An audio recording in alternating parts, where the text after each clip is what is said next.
Mesdames, Mesdemoiselles et Messieurs, une fois de plus, bonjour. Bienvenue à cette émission spéciale Questions publiques. Toza, on a commune Njili, la maison communale Njili. Et pas y campagne à sensibilisation kitoko molamboka campagne à sensibilisation et à Covid-19. Et Zosalema, initiative lancée par le ministre de la Communication et des Médias, Jolino Makelele. Donc, ça campagne à proximité pour la balamboka, baye, bakomi, batela pour la maladie oyo, il y a coronavirus. Alors, artiste, comédien, baza et Beleawa, artiste et musicien, P. Werason, Saïsaï, Esobe, Kwikwi, na excellence le ministre de la Communication et des Médias, Yemorope, Akoyeba Koloba. La campagne qui est lancée depuis, le lancement, Nandenge Eza Kokende.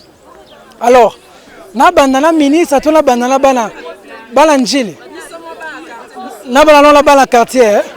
Bon, ça va, maman Mbote. Mbote papa. Comment nani maman? Maman Fifi Mbaki. Ma Fifi Mbaki à Toza. Toza na commune Njili. Ma Fifi Mbaki. Corona exact exact. Ezali.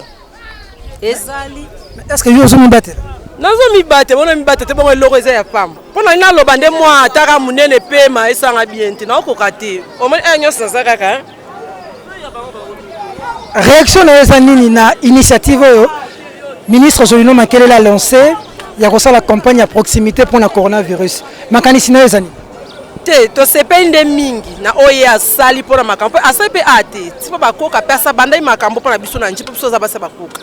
To monaki oye azosala a continuer kaka. Pour ça makambo ka malamu mingi na kata commune na biso. Mais eza la partout na kata chango mobimba to sepe la makasi. Nga za vrai journal na ko ninga na boite sangena tuna. Na Njili anine tumusarabino. Nini tumusarabino pena na Njili. Courant ça bien, ma ça bien banzeleza. En tout cas, courant ça bien té. Courant ça bien té. Et puis ba mi pepe moko mikolo bimi awa ya kokata la machette na Njili et sepel sabiso ta mukieti. Kuluna e makasi na kata Njili awa.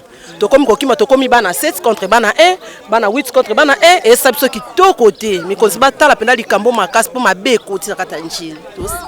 Merci beaucoup maman. OK. D'accord, voilà. Donc Arnaud de Massamba va venir avec moi. Nous allons essayer un peu de... Nous sommes ici à la maison communale de Njili où se passe ce grand événement, je veux dire la grande sensibilisation pour le Covid-19. Et tout à l'heure, ce sera l'interview du ministre de la Communication et Médias. On va voir tous les artistes musiciens qui se réunissent autour du ministre de la Communication et des Médias. Il y a Saïsaï qui vient d'entrer, Werason, Esobe qui est en train d'arriver. Et donc nous allons dans les minutes qui suivent avoir le ministre et toute l'équipe pour communiquer avec la nation. A tout de suite. Jolino Makelele, bonjour. Bonjour.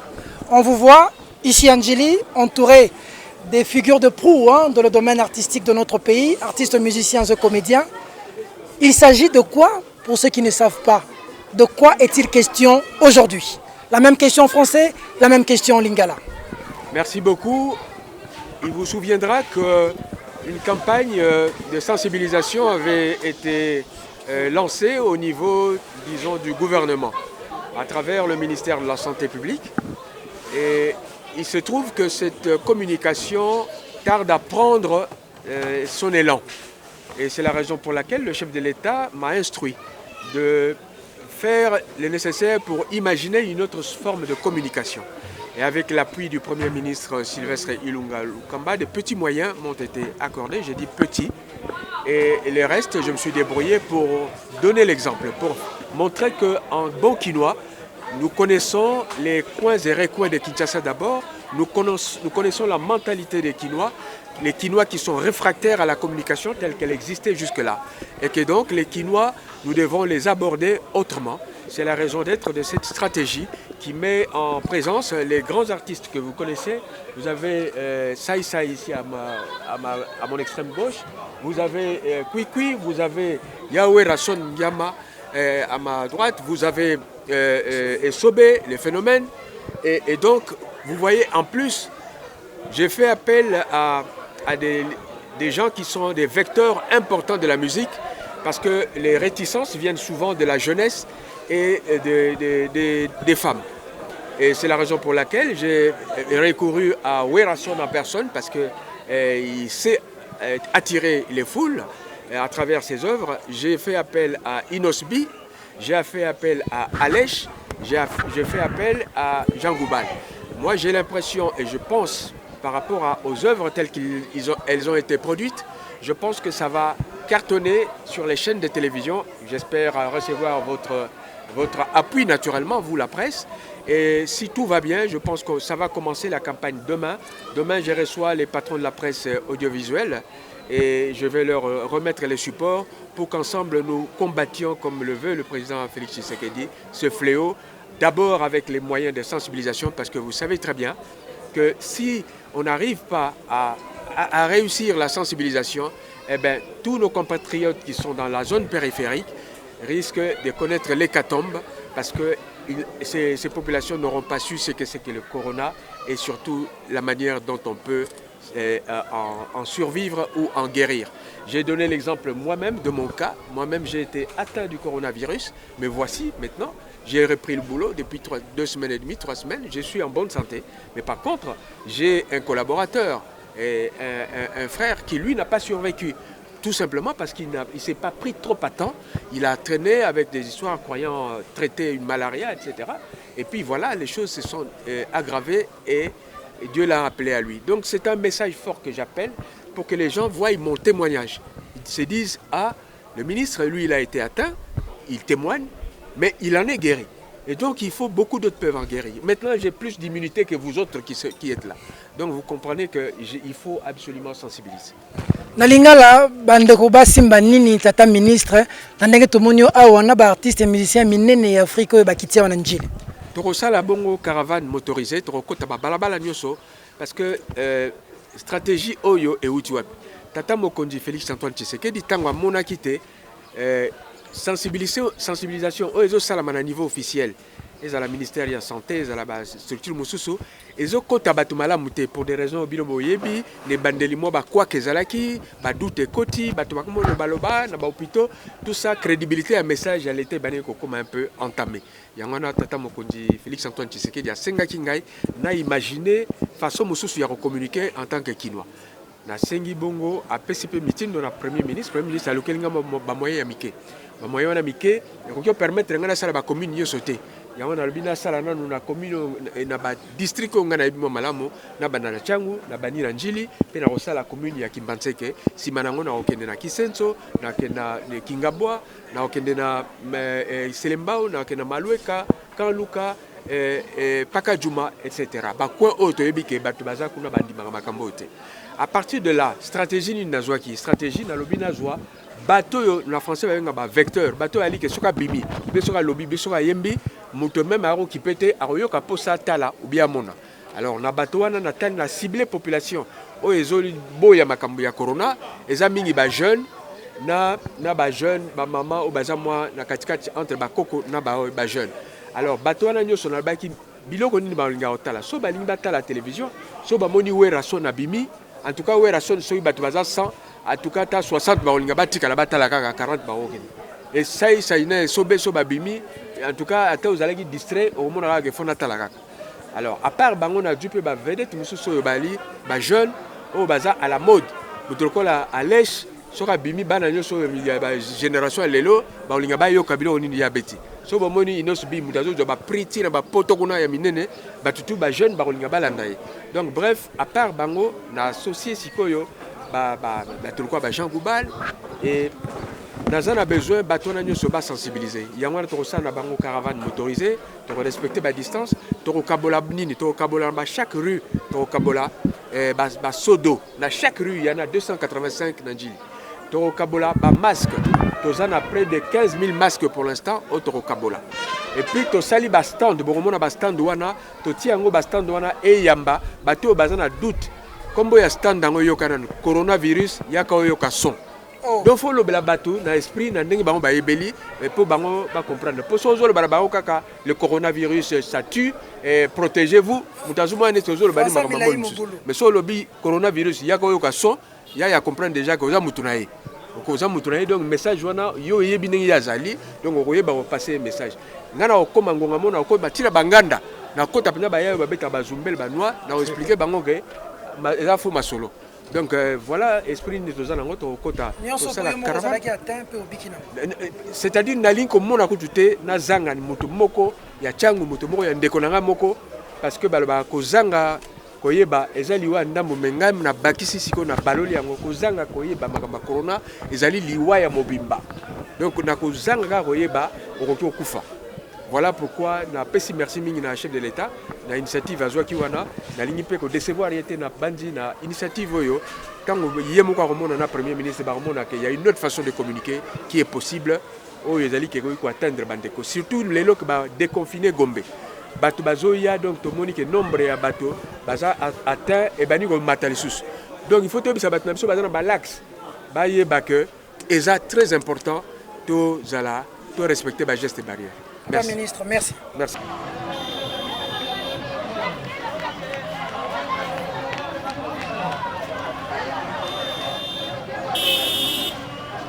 Oh, mais je pense qu'on a pas ça au clic vraiment.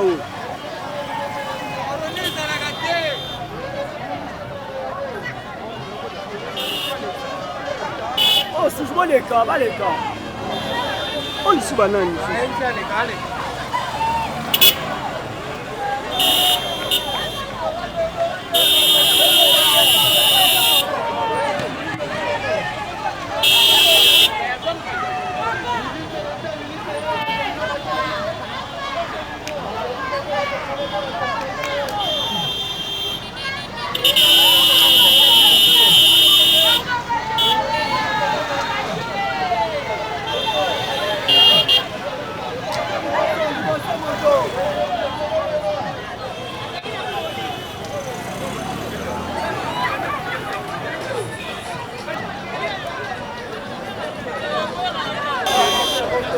C'est là.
Allô maman, alors il y a coronavirus, c'est déjà comment? Quand il m'a appelé après 3 semaines, c'est bien bon. Ah,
Papa, monsieur, marié métro.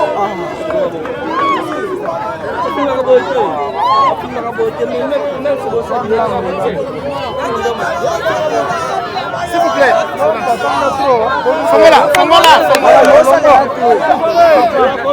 Non, non, non.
asengaki ngai naye kokoma na bakartier na biso akomi na biso epai wana masolo ya korona ekomaka malamu te yango wana nabaki no bataratibe eki basenge kosensibilize bino coronavirus ekomaka ya solo ngai na famille na ngai nakufeli moto na coronavirus ngai mope nabeleki coronavirus ya 3 semaines na reprendre mosala otosa mateya oyo bapesi na bakonzi ya mboka mpe totili bino stande awa stande oyo moto nyonso aza na besoin ya lisolo ayeba coronavirus eza nini ndenge nini akomibatela akoya awa ofele badokter bakozala awa bakopesa ye mateya totia oyo bakartier nyonso tobengi yango stande coronavirus yeka oyo kaso totikili bino boyamba bato oyo malamu oyo aza na motuno ya koya kotuna mpona coronavirus ababa te aya kotuna yango awa merci na ndenge boyambi bino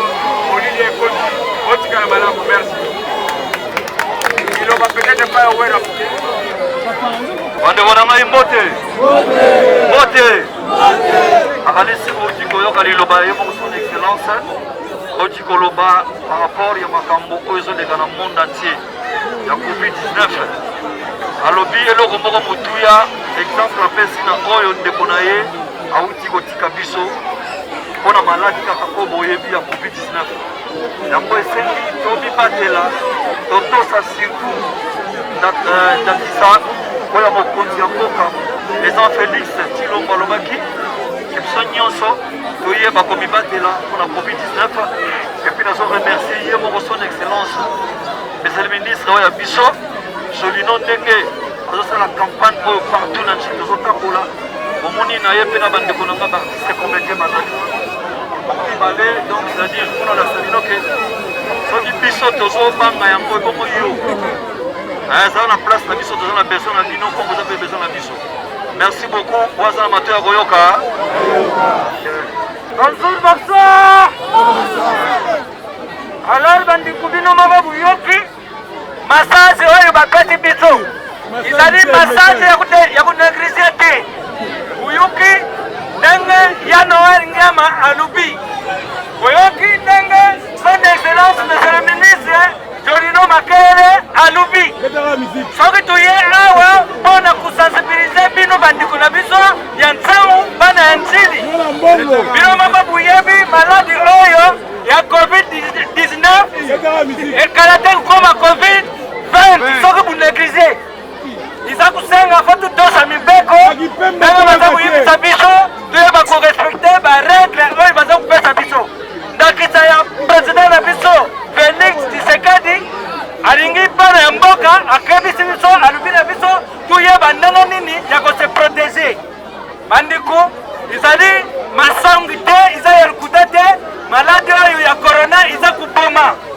toyeba kutosa mibeko po tomibatela mingi ya oloba ezali te napesi bino ndeko na ngai saisai bandeko mbote eske ndumba na maser basaka mosala moko cheke no paster mosala moko bongo nini oyo ekangi baeglise ekangi na bababa mpona koloba ete ezali bokono mabe ezali kokipe te onga nasambelaka te bokono eye esengeli kaka tomibatela kisi emizo minenu te yango moni bakonzi minene boye babimi na nzela babato nzela te omutu abiro mutu akokomakoma me abimi mpona koyebisa bino ete na biro kutu plasi ye afandaki akoma ati yango bongo yo mutu ya nzela tolekana toyambana yo nde libende yo nde nzete yango tomibatela bokono oyo ezali no na kisi te na nzela kaka ya bageste barrière kovanda na ndako soki eloko ekosala ezali te kosokola maboko malamu na sabuni ntango nyonso to kolekisa desinfectant kokosola na coude kolata maske nde eloko ebimisi biso na nzela yango omoni totie batante oyo mpona yo mutu ozali nano na tembe oyeba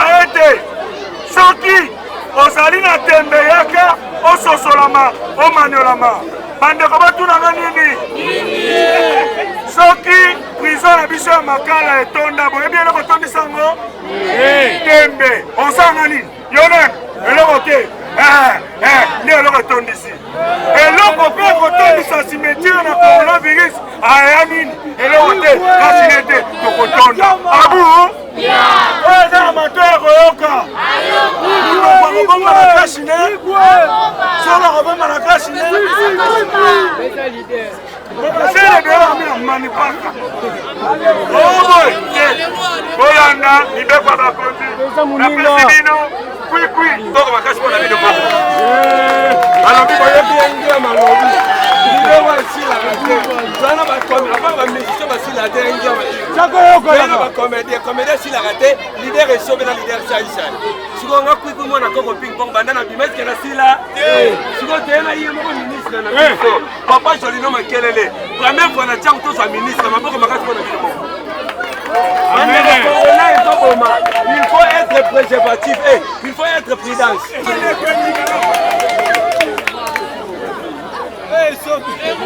Bakera, tozo ba précaution nyuso tu kuna makama maladi oyo. Yango bakonzi basa ba lobby, eloko ba sesa tuke. Ala ibaboye. Tomi bakera, tozo ba précaution nyuso tu to tshaka ba kasi ne, to tsula maboko l'air nyuso tu.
Merci de nous avoir suivis, mesdames, mesdemoiselles et messieurs. Cette émission depuis la commune de l'Anjili à Kinshasa est terminée. Au revoir.